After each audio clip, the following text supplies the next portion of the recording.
Assalamualaikum warahmatullahi wabarakatuh. Alhamdulillahirabbil alamin. Wa nasta'inu ala ridhonya wahid. Asyhadu an la ilaha illallah wa asyhadu anna Muhammadan abduhu wa rasul. Pertama-tama marilah kita panjatkan puja dan puji syukur atas kehadirat Allah yang telah melimpahkan rahmat serta inayahnya kepada kita semua. Di sini saya memenuhi tugas Pancasila yang diampu oleh Bapak Mustaqim Nasuha. Saya Rahmani Agustin Kusuma Dewi, NIM 203111125. Pancasila secara etimologis, Pancasila berasal dari Sanskerta. Pancasila memiliki dua macam arti. Secara leksikal yaitu panca artinya ilma. Sila, batu, sandi, alas atau dasar. Sila dapat diartikan juga dengan peraturan laku yang baik, yang penting atau yang senonoh. Dalam bahasa Indonesia diartikan dengan moralitas. Secara etimologis, kata Pancasila adalah dasar yang memiliki 5 unsur. Pancasila juga bermakna 5 aturan. Tingkah laku yang penting dalam kitab Sutasoma. Kerangan empu tentular Pancasila ini mempunyai arti 5 kesusilaan. Pancasila karma yaitu tidak boleh melakukan kekerasan. Kedua, tidak boleh mencuri. Ketiga, tidak boleh berjiwa dengki.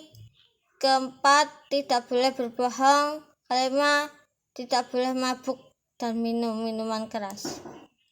Pancasila secara historis, perumusan Pancasila sebagai dasar negara tidak terlepas dari sejarah perjuangan bangsa Indonesia untuk merebut kemerdekaan pada masa penduduk Jepang tahun 1942. Awalnya bangsa Indonesia menyebut baik kedatangan Jepang. Namun ternyata Jepang tidak mengubah nasib bangsa ke arah yang lebih baik. Maka di daerah muncul perlawanan terhadap Jepang. Pada tahun 1943, posisi Jepang semakin genting karena Jepang telah tidak mengubah nasib bangsa ke arah yang lebih baik. Maka di daerah-daerah muncul perlawanan terhadap Jepang pada tahun 1943. Posisi Jepang semakin penting karena menghadapi gempuran tentara sekutu. Hal ini dimanfaatkan oleh bangsa Jepang agar bangsa Indonesia untuk mendesak Jepang agar bersedia memberikan kemerdekaan pada bangsa Indonesia pada tanggal 7 September 1944. Perdana Menteri Koisho menjanjikan kemerdekaan bagi Indonesia yang akan dilaksanakan kelak di kemudian hari. Untuk keyakinan bangsa Indonesia terhadap janji tersebut, dibentuklah BPUPKI atau Badan Penyelidik Usaha-Usaha Persiapan Kemerdekaan Indonesia atau Dokoritsu-zumbi Tosokai yang terbentuk pada 1 Maret 1945. Anggota BPUPKI ini terdiri dari 60 anggota, yang berarti berasal dari Indonesia, 4 anggota keturunan Cina atau anggota keturunan Belanda, dan 1 dari keturunan Arab.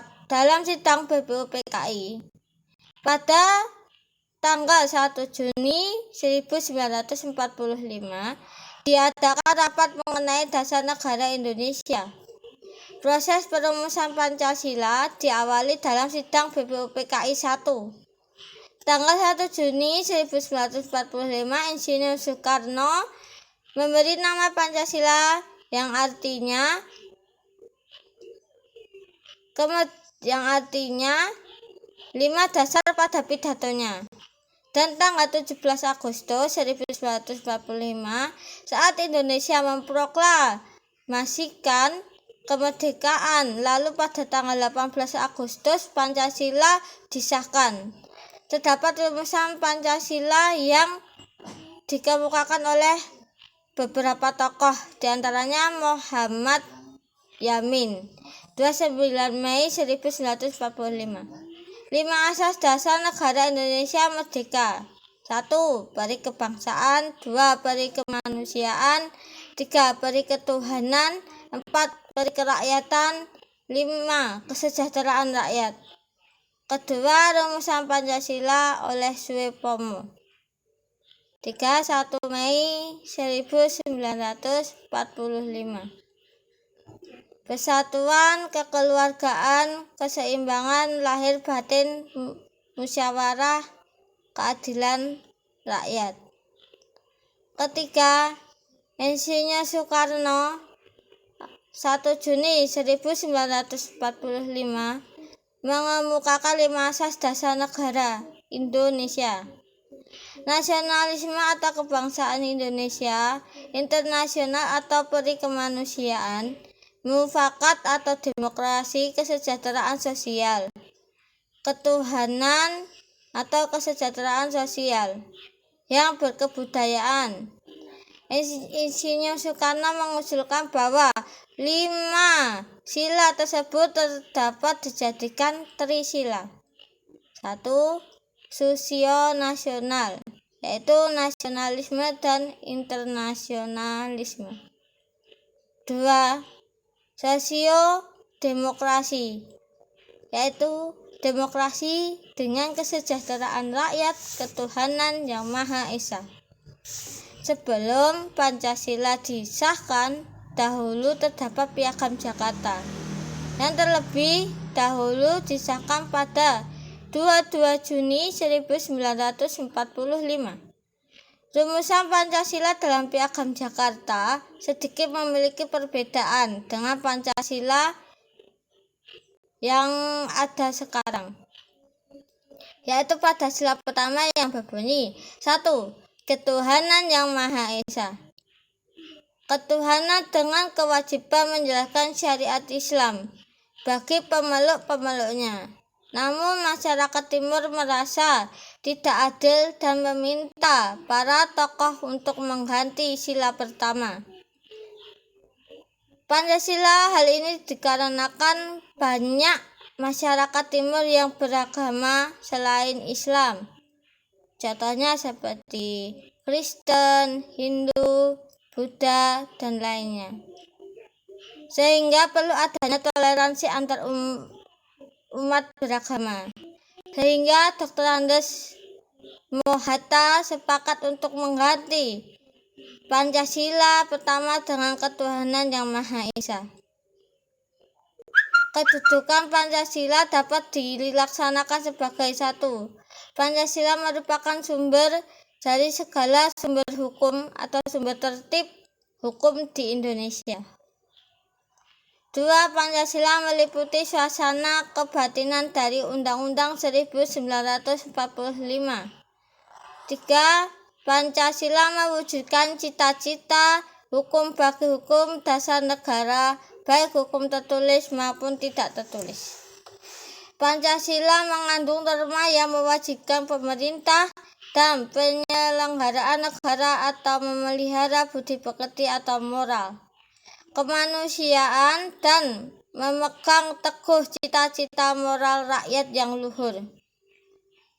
Fungsi lain Pancasila diantaranya Pancasila memiliki fungsi sebagai Pancasila memiliki dasar falsafah negara atau ideologi negara sebagai pandangan hidup manusia sebagai jati diri bangsa, cita-cita hukum dari bangsa Indonesia.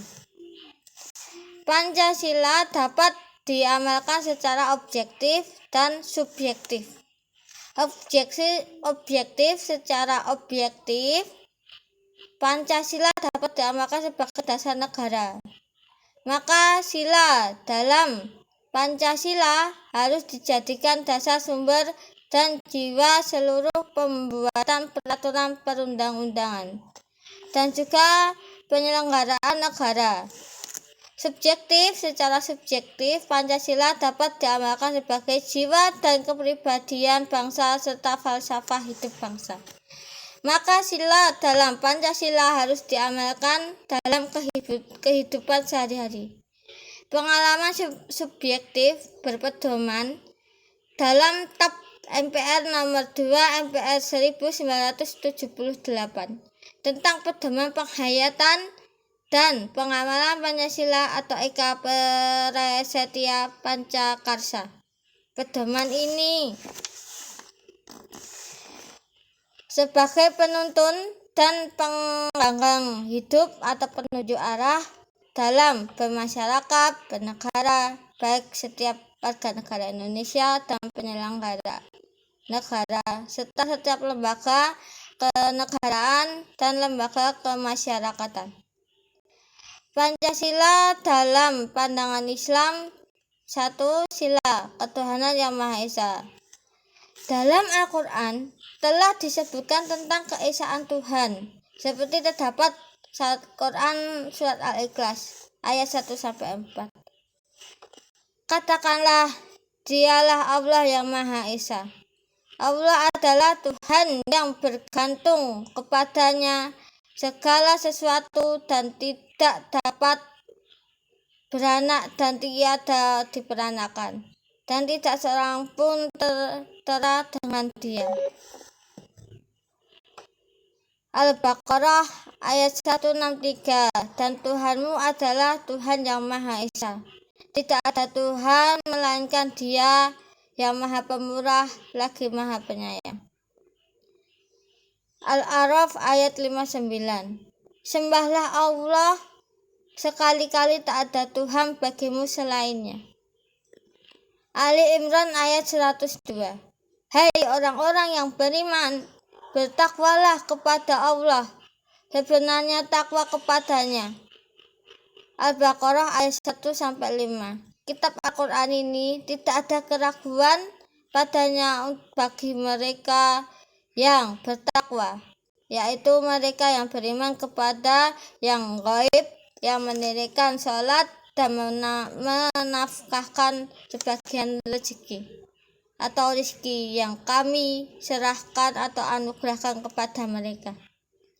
Dan mereka yang beriman kepada kitab Al-Quran yang telah diturunkan kepadamu dan kitab yang diturunkan sebelummu, serta mereka yakin akan adanya kehidupan akhirat, mereka itulah yang tetap mendapat petunjuk dari Tuhannya.